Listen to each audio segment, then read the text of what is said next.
Bien, merci beaucoup Ségolène Lemaine et merci surtout au Musée d'Orsay et aux organisateurs de ce cycle de m'avoir convié, de m'avoir permis donc d'introduire ce cycle.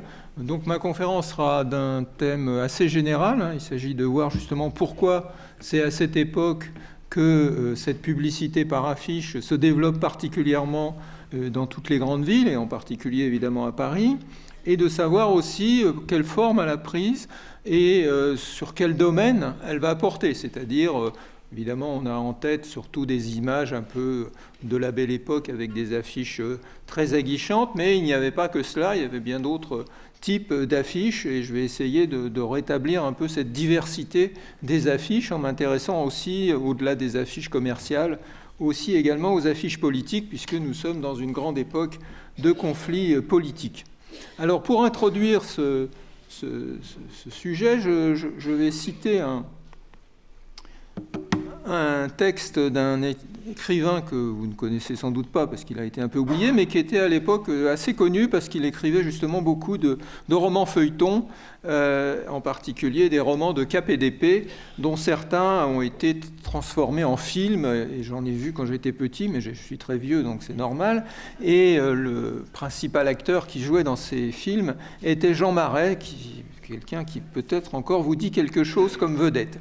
Donc le 27 août 1893, ce journaliste écrit dans un journal qui s'appelle Le Courrier français, je cite, « Lamentable symphonie des couleurs, pauvres murs de Paris empoissés, encrassés, encanaillés, et quel débarbouillage il va falloir pour leur rendre une approximative propreté. Des affiches, il y en a pour tous les goûts et tous les dégoûts.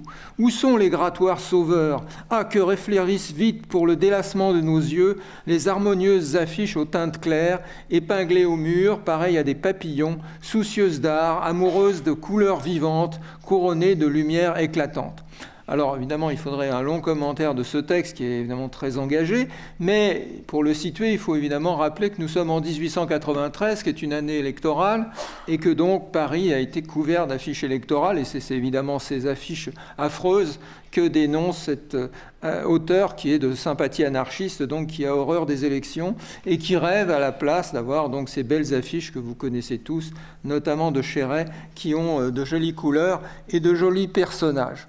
Donc ce texte nous montre bien que c'est devenu un enjeu social, comme on dit aujourd'hui, ou sociétal, puisque ça envahit l'espace, ça couvre les murs et tout le monde prend position par rapport à ce sujet. Deuxième idée que je voudrais développer, c'est qu'évidemment, ça n'est pas né de rien, et c'est un peu ça que je vais essayer de retracer devant vous. Quelles sont les origines et pourquoi est-ce que c'est à ce moment-là que les affiches, notamment en couleur, prennent cette extension et deviennent si importantes dans la vie urbaine de tous les jours? Troisième idée, ces affiches ont des fonctions évidemment très différentes. Certaines ont une finalité commerciale, il s'agit évidemment de faire de la publicité pour des produits nouveaux, des produits qui commencent à se développer à cette époque, et ça nous introduit à une autre problématique, une problématique économique, c'est-à-dire nous sommes entrés, ou commençons à entrer à la fin du XIXe siècle, à Paris en tout cas, dans la société dite de consommation. Donc il faut stimuler la demande, il faut susciter le consommateur, il faut le séduire, il faut l'attirer. Enfin, troisième thématique, pour que ces affiches soient présentes, pour que ces affiches soient disponibles, surtout pour qu'elles soient agréables à regarder, il faut une série de transformations techniques, économiques, industrielles. Il faut du papier adapté, donc il faut inventer un nouveau type de papier, le papier industriel à base de bois et non plus à base de chiffon. Il faut des machines capables de produire ce papier et surtout de le transformer en grandes feuilles qu'on peut coller sur les murs. Et puis, il faut évidemment des nouvelles techniques pour rendre ces affiches agréables à regarder, notamment en introduisant la couleur. Donc vous voyez, cette banalité des affiches, elle a demandé des changements très importants de toutes sortes, et c'est un peu cela que je voudrais analyser dans cette conférence. Alors pour le faire, Nous avons évidemment un certain nombre de sources visuelles, puisque certains nombres de ces affiches ont été conservées, ont été gardées, maintenant sont collectionnées. Il y a eu des musées qui ont été créés pour les conserver. Mais il faut bien voir, et c'est un peu ce que j'ai découvert en préparant cette conférence, que la diversité des affiches qui étaient vraiment vues par les habitants de Paris ou d'autres grandes villes à la fin du XIXe siècle nous a un peu échappé, dans la mesure où ce qu'on a conservé, c'est évidemment ce qui est le plus beau, ce qui est le plus joli, ce qui est le plus agréable et ce qui est le plus original. Et il y a des masses d'affiches qui ont totalement disparu parce qu'elles n'avaient aucun caractère intéressant ou elles étaient d'une grande banalité. Et c'est celle-là que dénonçait ce journaliste dans le texte que j'ai cité en introduction. Donc, je vais évidemment m'appuyer sur ce que je peux trouver, donc les affiches qu'on a conservées, mais il faut bien avoir en tête que beaucoup d'autres affiches, beaucoup plus banales, ont disparu et que ça fausse évidemment notre image. Et c'est sans doute d'ailleurs ça qui justifie ce thème de la belle époque, parce qu'en fait, la belle époque n'est pas une belle époque, comme vous le savez bien, mais c'est une époque qu'on a reconstruite un petit peu à partir de ces images beaucoup plus flatteuses que la réalité. Alors mon plan va être très simple, donc trois points principaux. Une révolution urbaine, donc qu'est-ce qui fait que maintenant on a besoin de ce support dans la ville, comment l'installe-t-on dans la ville, comment se développe-t-il dans la ville et pourquoi précisément dans cette période. Une deuxième thématique, donc ces affiches, il faut les produire, il faut les diffuser, il faut les financer. Et donc, qui sont ceux qui sont derrière ces affiches? Donc, ça suppose des moyens économiques, des moyens techniques et surtout des produits qui doivent prendre place sur ces affiches. Enfin, troisième thématique, les affiches de la fin du XIXe siècle sont très originales par rapport même à celles que nous voyons encore aujourd'hui sur nos murs, parce qu'elles développent une esthétique particulière et qu'on a réussi à mobiliser pour les produire des nouveaux artistes, ou en tout cas des techniciens, et dans certains cas même des artistes, qui se sont attachés à les rendre agréables à regarder parce qu'ils avaient le souci de toucher un public nouveau et de le séduire par des moyens originaux. Donc ce sont les 3 points que je vais maintenant développer. Alors, une révolution urbaine, bon, ça, ce sont des choses bien connues. La deuxième moitié du XIXe siècle se caractérise par la multiplication des villes, par leur grossissement, par leur extension. Et évidemment, ces villes sont des foyers de consommation, sont des marchés, ce sont dans ces villes où s'installent bien sûr les entreprises, les commerces et les industries, mais c'est aussi dans ces villes qu'affluent les consommateurs. Donc c'est un espace privilégié pour pouvoir installer ce nouveau dispositif commercial des affiches de publicité. Alors cette carte, évidemment, est un peu sélective puisqu'elle a sélectionné uniquement les villes de plus de 50 000 habitants, mais vous voyez quand même, sans faire un très long commentaire, qu'il y a une énorme croissance de ces villes et qu'elles sont presque réparties, pas équitablement. Il y a quand même un petit déficit dans le sud de l'Europe et dans les parties orientales, mais enfin toute l'Europe du Nord-Ouest. L'Angleterre a été mise en grisée parce qu'il y a tellement de villes de plus de 50 000 habitants qu'on n'arrivait pas à les mettre, mais on voit bien qu'il y a une concentration de la population dans des zones privilégiées, et c'est là justement que va se développer ce marché de la publicité et ce marché des affiches.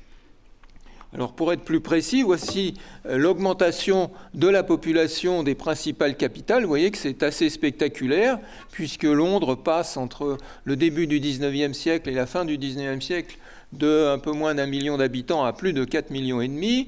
Paris aussi a multiplié par 5 sa population. Enfin, on peut voir tous les chiffres les uns après les autres, vous le voyez. Donc on a vraiment maintenant des villes de taille bien supérieure à ce qu'elles étaient au XVIIIe siècle, et surtout des villes qui ne sont plus à la même taille et qui donc supposent une division du travail au sein même de ces villes, entre des quartiers qui seront plutôt des quartiers commerçants, donc les quartiers où il y aura beaucoup de commerce, beaucoup d'affiches, beaucoup de population qu'il faut séduire, et des quartiers plus résidentiels, plus à l'écart, mais dont il faut vraiment attirer aussi la population dans les zones centrales.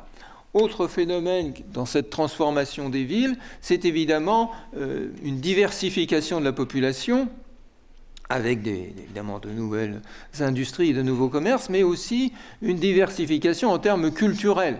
Nous avons maintenant des populations de toutes sortes, qui viennent pour certaines des campagnes, qui ne sont pas forcément très bien alphabétisées ou qui ont parfois du mal avec la lecture. Et donc l'image devient évidemment un support important pour les attirer, indépendamment d'un texte qui sera forcément plus sommaire. Donc on va voir d'ailleurs au fil du temps une simplification des messages, et on s'achemine évidemment vers ce que nous appelons aujourd'hui la communication, c'est-à-dire il faut trouver des mots qui frappent, des mots qui restent dans la mémoire, et donc on va voir ce phénomène, et c'est lié évidemment au changement du public, c'est-à-dire au changement de la population de ces villes, de plus en plus diversifiée, de plus en plus hétérogène, et où il faut donc trouver des éléments culturels communs pour les séduire et les attirer.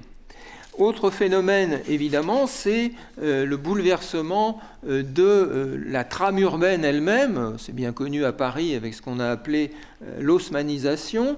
Alors, qu'est-ce qu'elle a pour effet, cette transformation de la trame urbaine? C'est une spécialisation des différentes parties de la ville, avec des endroits où se concentrent les commerces, où se concentrent certaines activités de diffusion de la culture, et puis inversement, donc des quartiers moins commerçants. Donc, c'est dans ces quartiers centraux que vont se concentrer ces nouvelles affiches et ces nouvelles publicités. Alors, parallèlement à cette transformation urbaine, il y a aussi une transformation politique au cours du XIXe siècle, c'est bien connu, en particulier dans les deux principaux pays les plus libéraux, en tout cas ceux qui vont les premiers s'acheminer vers des régimes parlementaires et libéraux, à savoir la Grande-Bretagne et la France. Et évidemment, ça implique des campagnes électorales, puisque maintenant, il y a une compétition électorale, on n'est plus dans des pouvoirs monarchiques autoritaires qui ne discutent plus avec la population, on a des représentants élus, et évidemment, ces représentants, pour se faire élire, vont avoir également besoin de la publicité électorale et des affiches. Et on va le voir dans un instant, ces affiches vont elles aussi être influencées par les transformations de l'affichage commercial, puisque c'est un peu le même principe. Comme on séduit le consommateur, il faut séduire les lecteurs. Dernier élément dans cette transformation urbaine, c'est évidemment la réglementation. Nous sommes dans des pays qui sont au départ presque tous des monarchies ou des empires, où le pouvoir central monopolise l'information, monopolise l'organisation de l'espace avec les espaces du pouvoir, mais à mesure que ce pouvoir va un peu en rabattre, ou en tout cas se libéraliser, il va y avoir d'autres types de communication que la communication officielle du pouvoir, et donc les murs vont devenir aussi des supports pour l'expression de l'opinion publique, indépendamment des campagnes électorales. Vous aurez des moments d'effervescence politique.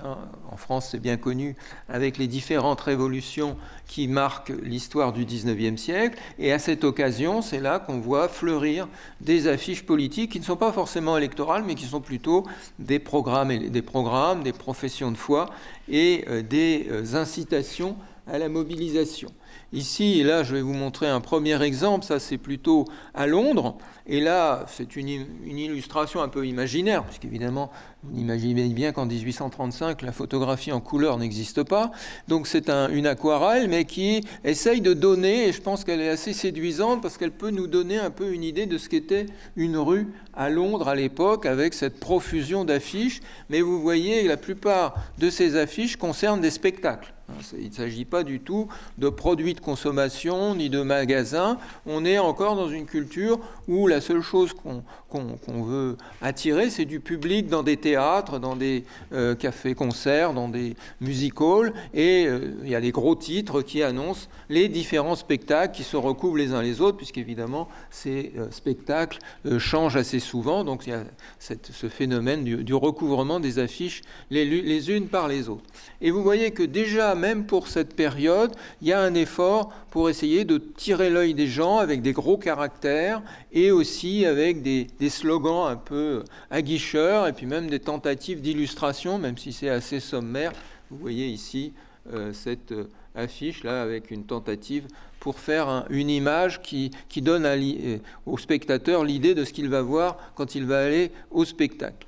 Alors, ce qui nous amuse aussi, c'est évidemment que nous avons un colleur d'affiches, donc il est chargé de couvrir les affiches des autres, mais comme il y a tellement d'affiches, il faut qu'il les mette le plus haut possible pour pouvoir être vu de loin. Donc on voit bien déjà cette problématique. Évidemment, on est dans une ville assez particulière, c'est la plus grande ville d'Europe, c'est la ville la plus active sur le plan économique, donc on a évidemment déjà cette problématique de la concurrence et de la compétition pour l'espace dans la rue.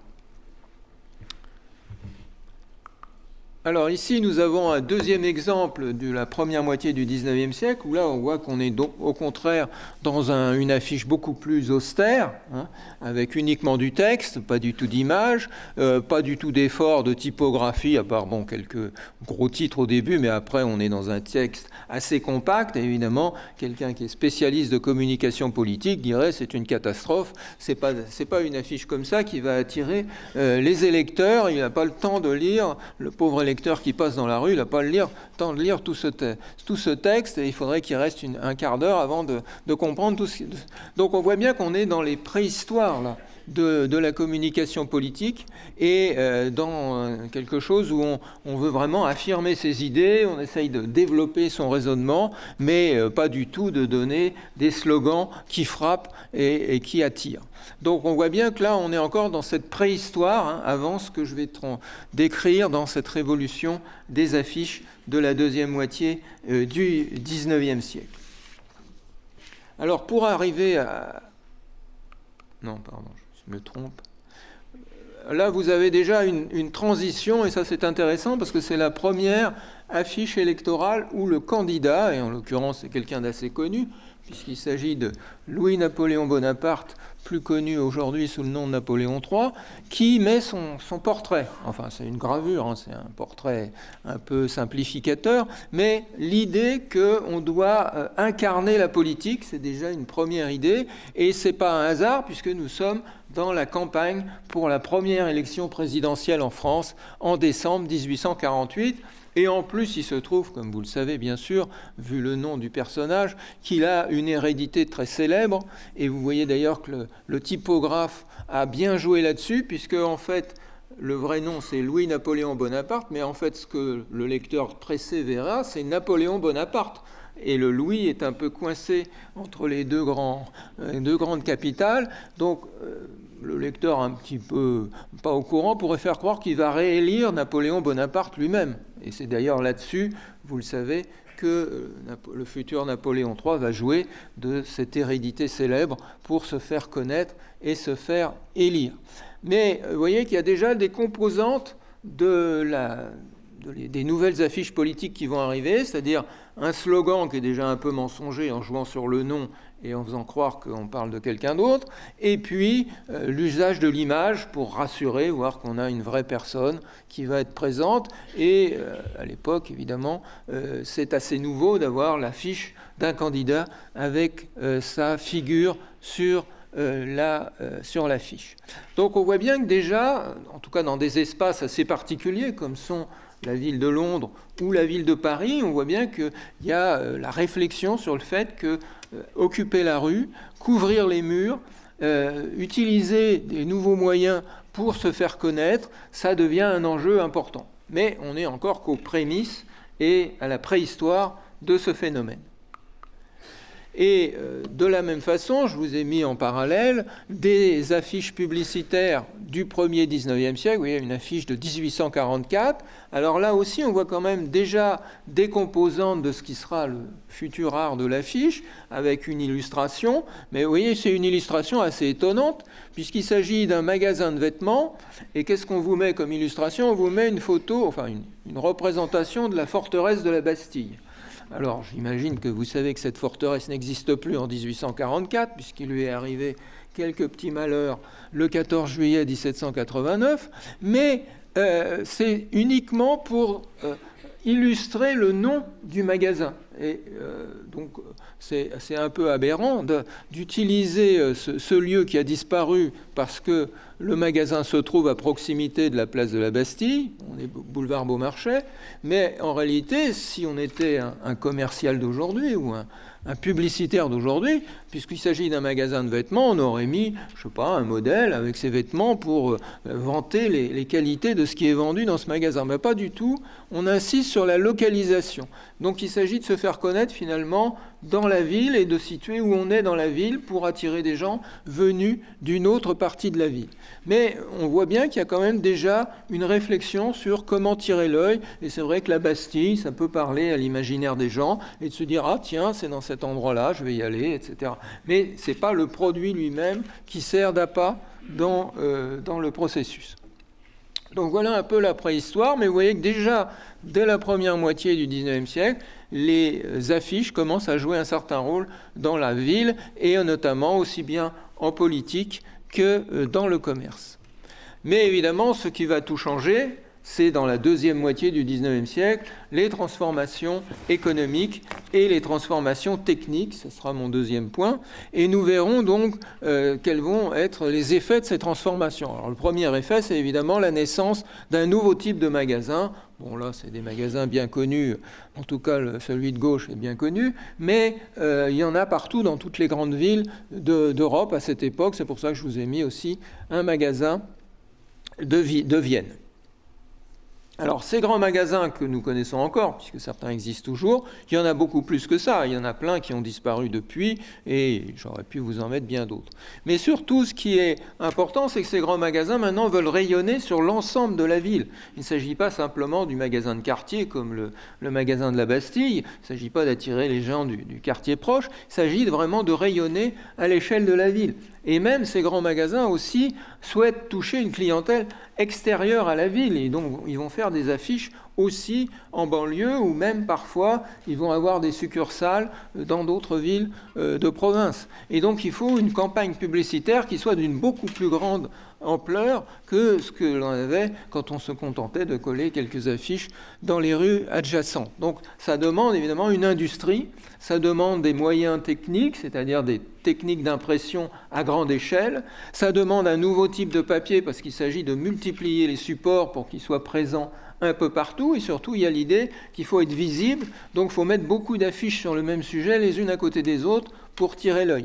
Donc tout ça demande évidemment des moyens beaucoup plus considérables que les imprimeries traditionnelles, donc on va avoir des machines beaucoup plus modernes, on va avoir aussi un papier beaucoup moins coûteux, puisque comme on multiplie les affiches, ça coûte beaucoup d'argent, donc il faut un papier de mauvaise qualité, mais qui peut être renouvelé assez vite, puisque les affiches, ça se déchire et ça se décolle. Et puis, il faut quand même un papier qui puisse accueillir les nouveaux moyens de reproduction, et donc c'est le grand âge de la lithographie, puisque la lithographie permet des affiches en couleur qui, évidemment, sont beaucoup plus agréables à regarder et beaucoup plus attirantes pour l'œil que les affiches en noir et blanc qu'on a vues tout à l'heure. Alors, voici un exemple, justement, d'un affichiste célèbre dont Ségolène Lemaine vous a parlé tout à l'heure, Jules Chéret, et vous voyez qu'on a aussi un nouveau type de produit. Dans la première partie, je vous ai montré une affiche sur des vêtements, ça c'est banal, hein, la vente de vêtements c'est ce qui est le plus courant dans les villes, mais là on voit arriver de nouveaux produits, avec notamment les cuisinières à gaz. Alors évidemment, ça peut vous faire sourire vu la technologie qui est affichée en bas, mais c'est évidemment une révolution pour les gens maintenant d'avoir une cuisinière à gaz et non plus un poêle ou sur lequel ou un feu de bois, etc. Donc c'est l'incarnation de la modernité d'avoir ce type d'appareil. Et vous voyez d'ailleurs que l'aimable cuisinière a mis sa plus belle robe pour attirer votre œil avec une robe qu'il vaudrait mieux pas utiliser pour faire la cuisine, à mon avis. Mais ça, c'est un peu toujours le mythe de la publicité. On est dans un monde idéal où tout va bien et on ne se tâche pas ses vêtements. Alors, autre exemple, ça c'est pour illustrer l'ubiquité, hein, la multiplicité des espaces sur lesquels on va coller ces nouvelles affiches. Alors ça, c'est un tableau célèbre du musée d'Orsay, que vous pouvez voir sur place, et qui m'intéresse pour deux choses. D'une part, par la date. Nous sommes en 1875, et vous avez le témoignage de ça, puisque juste à l'arrière-plan, vous avez encore les ruines du palais des Tuileries, incendié en 1871 et qui n'a pas encore été complètement démoli à l'époque. Et d'ailleurs, je pense que c'est pour ça que ce tableau a eu beaucoup de succès à l'époque, c'est parce qu'il rappelait un souvenir historique encore très présent dans la mémoire du public parisien. Mais ce qui m'intéresse, c'est que justement devant ce chantier un peu encore à l'abandon, on a mis des palissades, et vous voyez, toutes ces palissades sont recouvertes d'affiches de toutes les couleurs. Donc vous voyez, aucun espace n'est oublié, et puis vous avez Jeanne d'Arc qui regarde ça mélancoliquement avec sa statue. Donc c'est vraiment une sorte de résumé de l'histoire de France, puisque vous avez un grand épisode de l'histoire de Paris, la Commune, vous avez un rappel de la mémoire nationale avec Jeanne d'Arc, et puis vous avez la modernité qui fait son irruption avec ses affiches collées sur des palissades devant un bâtiment historique qui évidemment n'a aucun rapport avec ces affiches commerciales. Alors ces affiches, donc on les trouve sur les palissades, mais on les trouve aussi, vous les voyez ici, sur un mur aveugle du Fayel. Donc ça, c'est un des grands magasins oubliés qui a disparu aujourd'hui, mais qui était très important, qui se situait boulevard Barbès et qui faisait crédit. C'était sa grande originalité. Il permettait à des catégories sociales qui n'avaient pas assez d'argent pour acheter comptant d'acheter à tempérament justement ces nouveaux objets qui allaient agrémenter le quotidien de tout un chacun. Et pourquoi Dufayel a-t-il installé son affiche ici ? Parce qu'ici, c'est l'hôpital Saint-Antoine, donc vous avez évidemment des allées et venues constantes de gens qui vont voir des malades ou des médecins ou des infirmières, etc. Donc des afflux de population qui passent devant cette affiche tous les jours et qui sont en quelque sorte captifs pour voir cette affiche. Nous en arrivons donc à mon dernier point, c'est l'invention de la couleur. La couleur, c'est évidemment une conquête qui change complètement l'allure des affiches par rapport à ce qu'on a vu.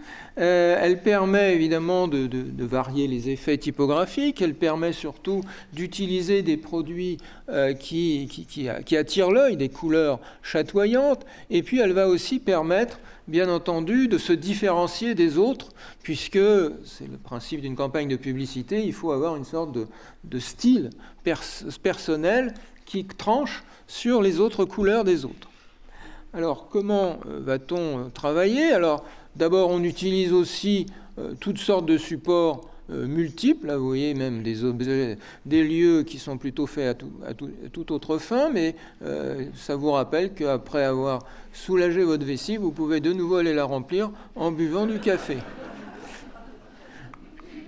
Vous avez aussi, évidemment, alors vous voyez que les Vespasiennes sont vraiment un espace privilégié, puisque vous en avez... Vous en avez de nouveau une ici. Et là, ce qui m'intéresse, c'est parce que nous sommes dans une rue, bon, peut-être que vous connaissez, mais enfin que ce n'est pas vraiment une des grandes rues de Paris, la rue des Carmes, c'est plutôt une rue à l'écart du quartier latin. Mais même dans des espaces comme ça, qui ne sont pas des lieux où on a beaucoup d'afflux de population, à la différence de ce qu'on a vu pour l'hôpital Saint-Antoine, on utilise tous les murs dès qu'on peut. Alors ça s'explique parce que, comme il y a cette profusion d'affiches qui se multiplie, le gouvernement a essayé d'endiguer ça, parce que c'est pas très esthétique, surtout ça salit les murs, ça se déchire, ça fait des déchets par terre, et il y a cette fameuse loi du 28 juillet 1881, dont vous connaissez évidemment la date puisqu'elle est inscrite sur beaucoup de murs, qui interdit normalement énormément de murs pour les affiches. Mais dès que cette loi est passée, on a quand même toutes sortes de gens qui l'enfreignent, et vous en avez la preuve ici, puisque ce mur n'aurait pas dû être couvert d'affiches. En tout cas, ce sont des affiches qui ne sont pas timbrées, À l'époque, on a instauré un timbre sur les affiches parce que le gouvernement veut contrôler un peu la situation. Eh bien, en fait, dès qu'il y a un mur un peu à l'écart, dès qu'il y a une rue un peu isolée, on va en profiter parce qu'on sait qu'il n'y aura pas d'inspecteur qui va passer dans ce coin-là. Et il y aura quand même quelques passants qui l'auront vu malgré tout et on n'aura pas payé la taxe. Donc, vous voyez, dès qu'on a comme ça un nouveau secteur qui se développe, il y a à la fois une réglementation et en même temps, bien sûr, des gens qui refusent cette réglementation. Et là, vous voyez, ça va très loin, puisque j'ai trouvé ça paradoxal qu'on ait une impasse, hein, on est vraiment dans un endroit où il n'y a quand même pas beaucoup de gens qui vont aller, puisque c'est une impasse, et ben, les murs entiers sont couverts d'affiches, alors que, évidemment, ce n'est pas là qu'on aura le plus de retours en termes de publicité auprès d'un public large, puisque vous voyez bien qu'il n'y aura pas grand monde qui va passer. Mais comme là, on peut afficher en toute impunité, on s'en donne à cœur joie, et jusqu'à des hauteurs tout à fait considérables. Donc, on a des affichistes qui n'ont pas peur de monter sur une échelle. Alors voici un petit peu maintenant un tableau statistique, enfin un graphique qui vous permet de voir l'ampleur de l'augmentation de la consommation d'affiches en France. Bien entendu, c'est approximatif puisqu'il s'est fondé sur les timbres dont je vous parlais qui sont payés à chaque fois qu'on doit apposer une affiche autorisée. Or, bien sûr, il y a toutes ces affiches sauvages qui ne payent pas ce timbre. Mais ça donne déjà une idée de la croissance de ce marché, puisque vous voyez qu'on passe d'à peu près 1 500 000 francs pour toute la France de dépenses en affiches, enfin 1 500 000 francs de timbres payés, donc c'est proportionnel évidemment au nombre d'affiches, et en fin de période, nous arrivons à 40 millions, donc ça montre quand même une progression considérable. Et ce qui est aussi intéressant, c'est de voir que les petits bâtons plus foncés qui représentent les affiches à Paris, en tout cas dans la Seine, sont presque la moitié de l'ensemble des affiches de la France. Ça montre bien cette concentration dans des lieux privilégiés, et en particulier dans les grandes villes, et notamment dans la capitale. Alors je dis que c'est certainement sous-estimé, puisqu'évidemment tout l'affichage sauvage n'est pas enregistré par ces statistiques, mais déjà que l'affichage autorisé montre cette croissance considérable, c'est déjà un signe en soi que ça devient vraiment un enjeu économique tout à fait important et que de plus en plus d'entreprises recourent à ce type de publicité. Alors je vais quand même introduire 2 ou 3 nuances.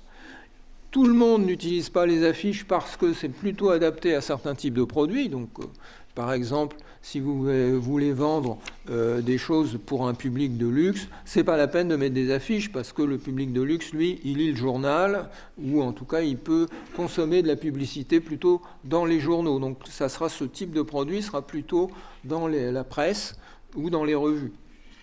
Les produits plutôt courants n'ont pas besoin de publicité parce qu'ils sont présents partout et il n'y a pas de marque spécifique pour eux. Donc c'est plutôt les produits intermédiaires qui vont utiliser ces affiches et surtout les nouveaux produits qu'on lance sur le marché. Donc ces nouveaux moyens de production, de cuisinières, de chauffage, de lampes, du mobilier. Et puis certains types de vêtements spécialisés qui demandent un public un peu particulier, vont utiliser. Et puis il y a tout ce qui relève de ce qu'on appelle la chimie, c'est-à-dire les parfums, les médicaments, enfin tous ces produits qui se développent à grande échelle à la fin du XIXe siècle.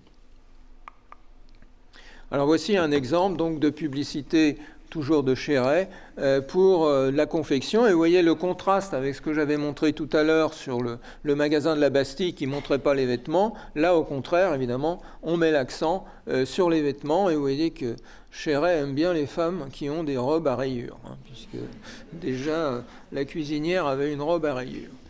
Et puis, il y a évidemment l'important, c'est attirer. Donc, on va... utiliser, c'est toujours un peu les mêmes adjectifs qu'on utilise encore aujourd'hui, la plus grande maison. Hein. Donc l'idée que quand on est un grand magasin, on produit des produits évidemment de meilleure qualité, avec une plus grande diffusion, et que donc on a plus confiance dans ce type de magasin. Et vous voyez aussi la localisation, rue du Faubourg Montmartre, donc on est vraiment dans le centre commerçant de Paris. Alors là, c'est un exemple italien. Alors pourquoi je l'ai choisi? C'est pour montrer que justement ce phénomène n'est pas uniquement parisien, n'est pas uniquement français, mais c'est vraiment un phénomène qui se développe dans toute l'Europe et sur des produits assez étranges, puisque là il s'agit d'une lampe à incandescence qui est quand même pas un produit qu'on s'achète tous les matins, mais c'est intéressant de voir qu'on utilise quand même ce type de publicité, même pour des produits assez sophistiqués. Et ce qui est aussi intéressant, c'est de voir que les femmes servent à tout. Elles peuvent faire la cuisine, mais aussi elles peuvent vanter les charmes de la lampe à incandescence, qui ne va pas absolument de soi en principe. Surtout dans des tenues aussi légères. Alors les femmes, encore les femmes, toujours les femmes, c'est un peu évidemment l'image de la Belle Époque. Et là, évidemment, on est dans les grands classiques de la consommation française, c'est-à-dire l'apéritif, le vin Mariani, c'est une sorte d'apéritif. Mais ce qui est intéressant, là, c'est que c'est une affiche qui est destinée à un public qui n'est pas français. Vous voyez, puisqu'elle est en anglais. Et que surtout, on est dans un pays où, vous devez le savoir, c'est un pays qui est très hostile à la consommation alcoolique. Il y a des ligues anti-alcooliques extrêmement actives en Grande-Bretagne. Donc, il faut essayer de montrer que c'est du vin, mais pas quelque chose de dangereux. Donc, c'est tonique. Donc, on emploie cette formule tonique parce que c'est pas alcoolique, mais c'est tonique. Et c'est un fortifier. Donc, ça vous fortifie. C'est pas dangereux. Ça vous donne de la bonne santé. Enfin, vous voyez, il y a tout un jeu sur les mots pour essayer d'amadouer un public qui, en principe, n'est pas forcément conquis d'avance. Et puis, ce qui va l'amadouer le plus, évidemment, c'est cette Parisienne extrêmement élégante et qui vous incite à boire pour oublier.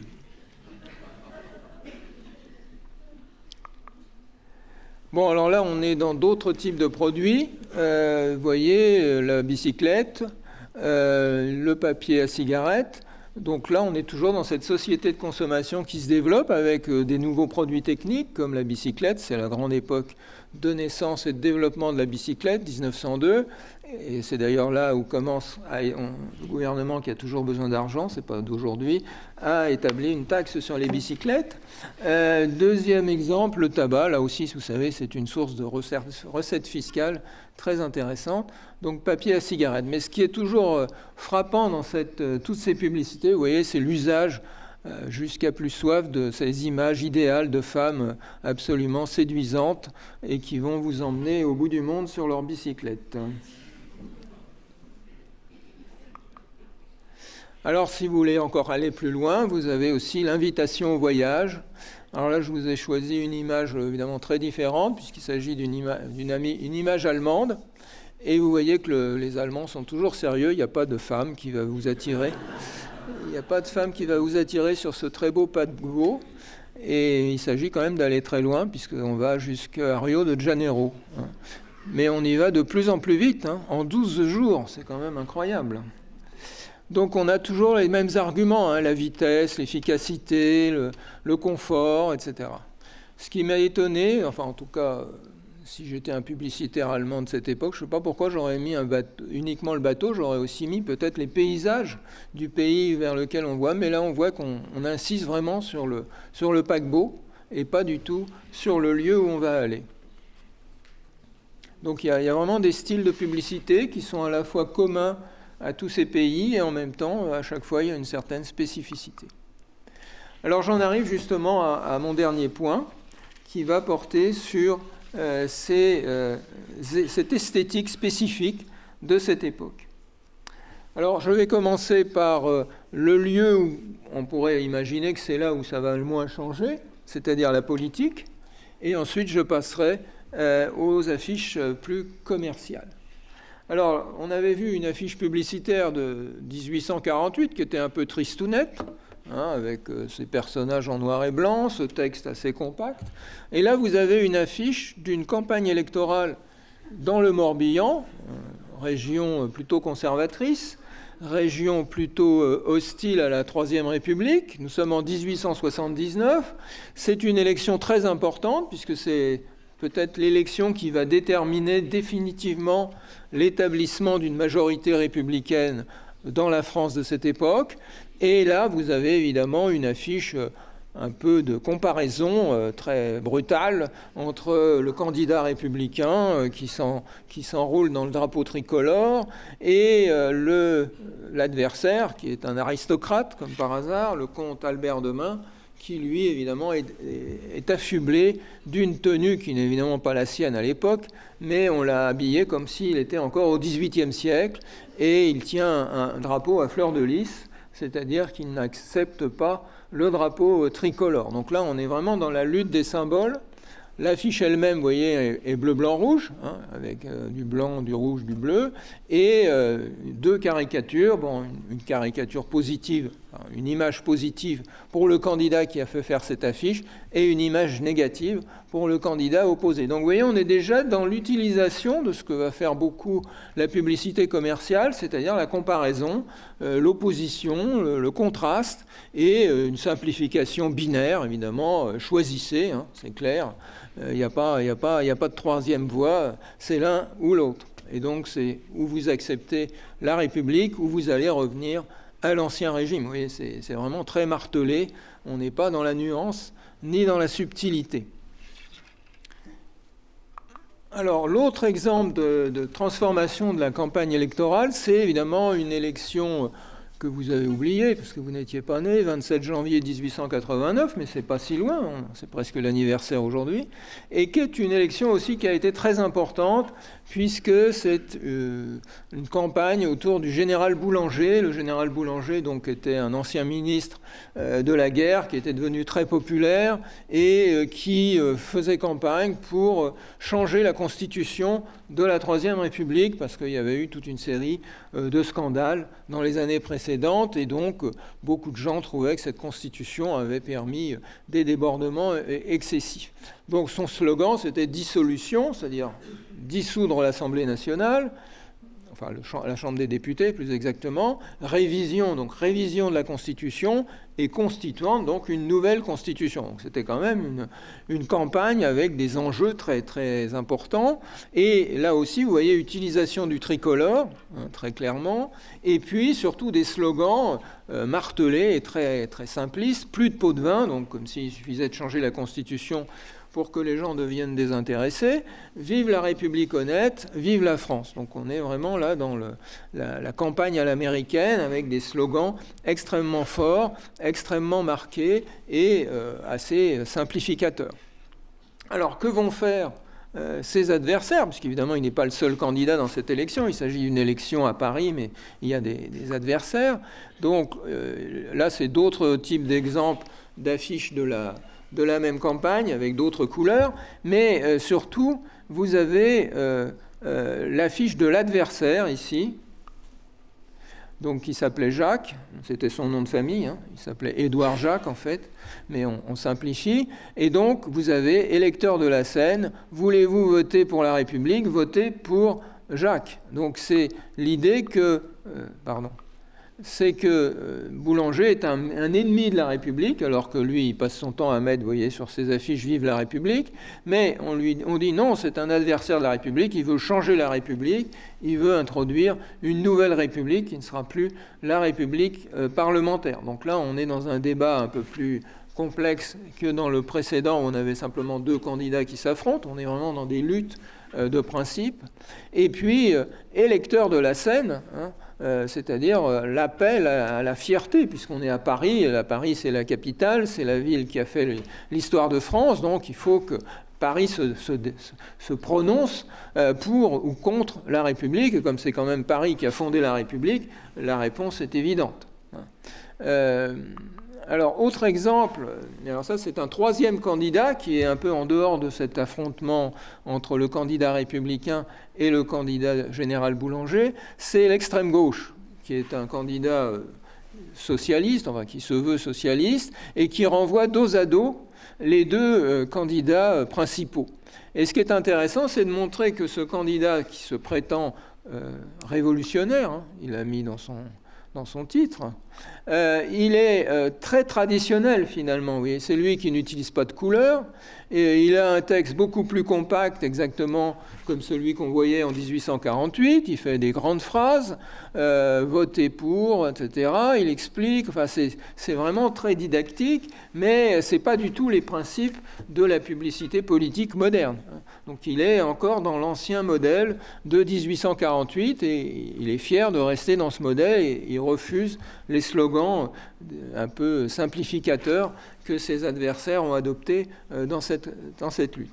Donc on voit bien que la transformation du paysage publicitaire général influe sur la politique, mais il y a encore des gens qui restent réticents face à ce changement.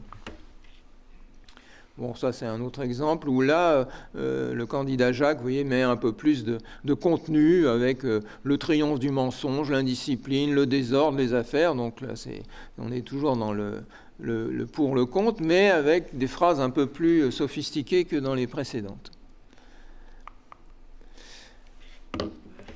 Alors, dans un texte qui est assez souvent cité et qui est paru dans une des grandes revues de l'époque, la revue des Deux Mondes, Georges Davenel a essayé justement de faire un peu un bilan de ce qu'était l'affiche moderne. C'est pour ça que je cite ce texte, parce que ça montre bien qu'il y a une prise de conscience à la fin du XIXe siècle, qu'on est vraiment entré dans une nouvelle ère, une ère où l'affiche devient très importante.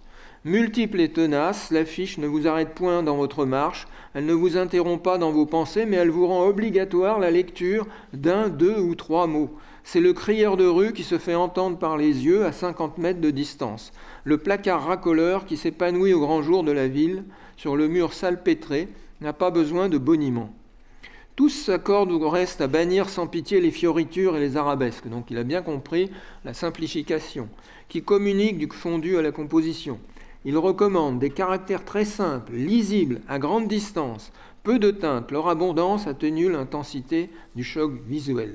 L'affiche qui descend sur le trottoir doit être faite, entre guillemets, comme la tête d'une femme de théâtre qui, pour aborder la rampe, exagère les traits et les nuances de sa figure et substitue un heurté savant à l'harmonie naturelle de son visage.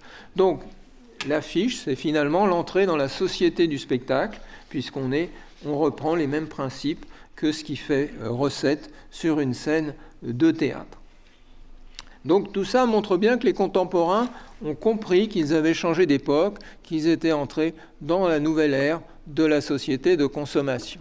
Donc cette société de consommation, on peut en avoir une idée à travers cette statistique qui est tirée d'une thèse consacrée à Jules Chéret sous la direction de Ségolène Lemaine, qui montre quelles sont les affiches qu'on commande en priorité à Jules Chéret, qui est le plus grand créateur d'affiches de cette époque.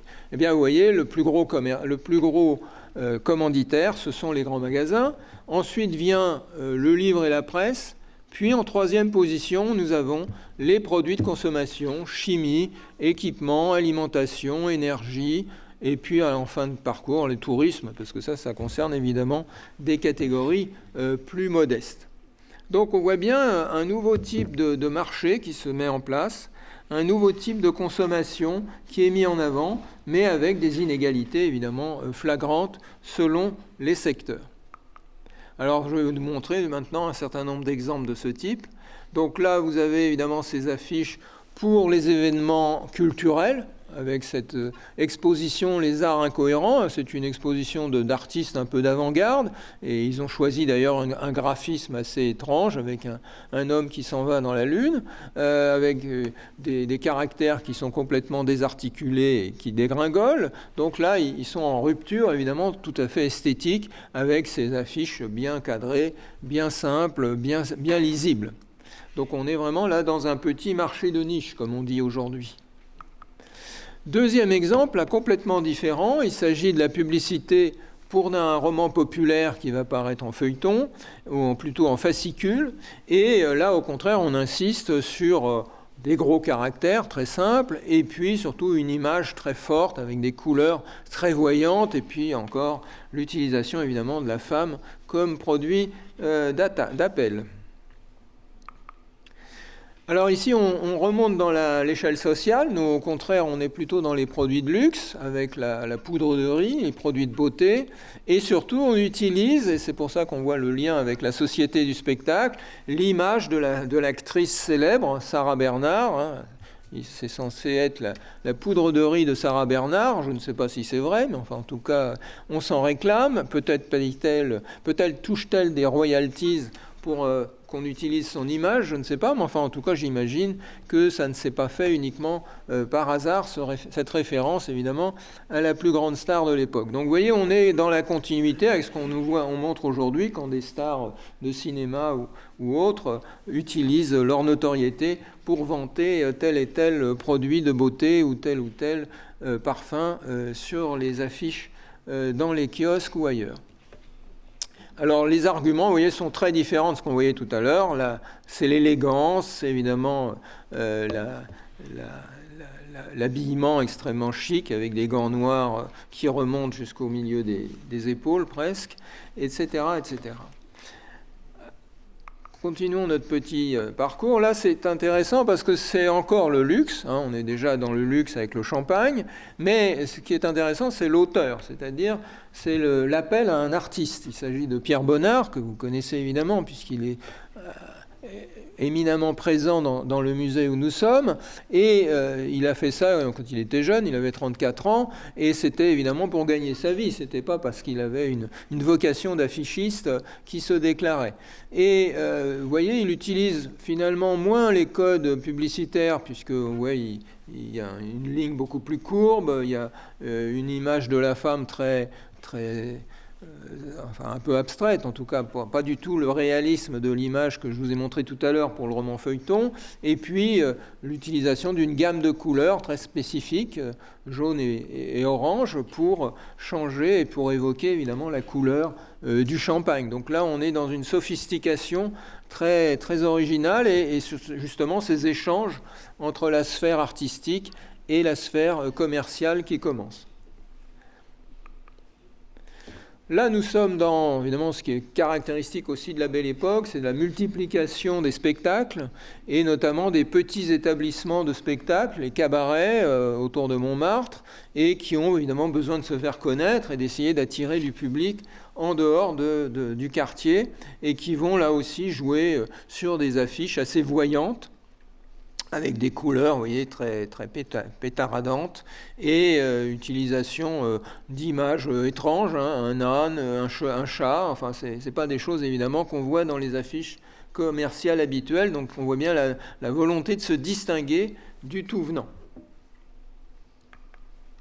Et puis je termine par ce qui a été aussi la grande transformation de la fin du XIXe siècle, donc c'est la multiplication des expositions, et à l'occasion de ces grandes expositions, des attractions pour attirer le public, et évidemment, là aussi, comme il y a une compétition entre toutes sortes d'attractions, il faut faire des affiches pour attirer les gens vers ces attractions. Donc là, vous avez un ballon qui sert à des projections cinématographiques, vous voyez, c'est quand même assez complexe comme attraction, et on fait rêver les gens en leur promettant une sorte de voyage en ballon imaginaire avec ces projections cinématographiques sur le ballon.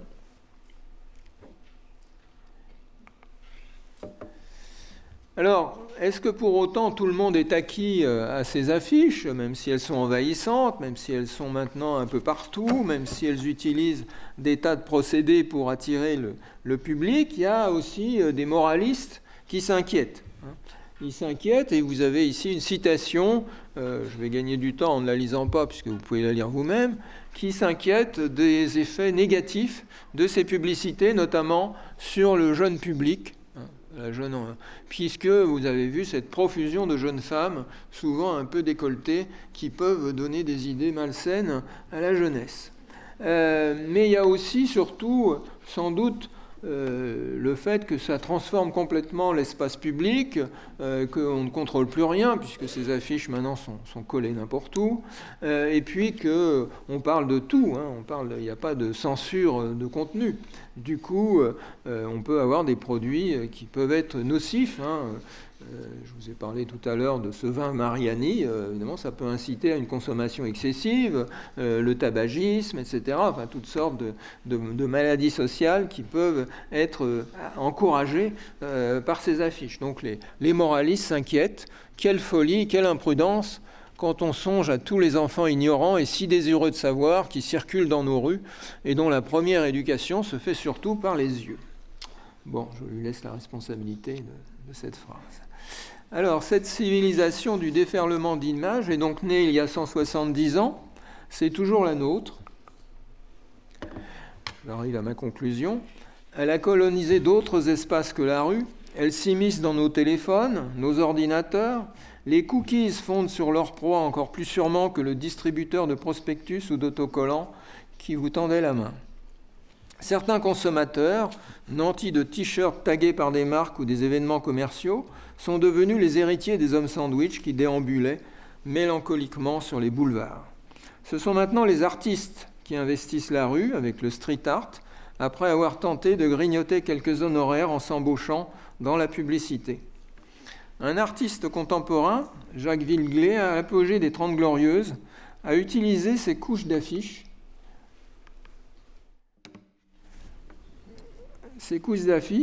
collées ou déchirées comme un palimpseste pour ausculter notre société et sa course sans fin à la nouveauté. Le déchet déchiré de la ville qui s'affiche est promu œuvre d'art dans un recyclage sans fin. Merci de votre attention.